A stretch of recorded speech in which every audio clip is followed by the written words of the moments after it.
Hi guys, welcome back with me again in this channel.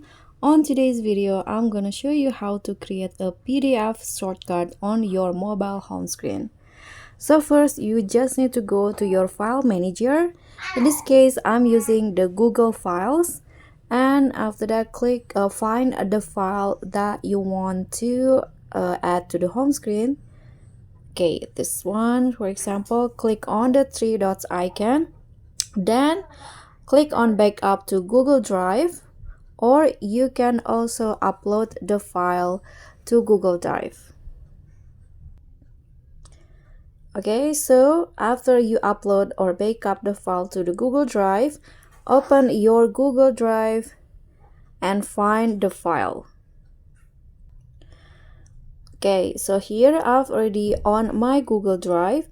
Let's say I want to add this file into the home screen. Just click on the three dots icon beside the name of the file. Scroll down and there will be an option to add to your home screen. Click on this option. Click on add automatically.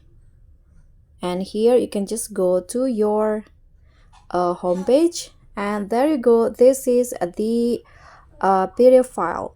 So that's all from me. Thank you so much for watching. Don't forget to like, comment, and subscribe, and also click on the tag.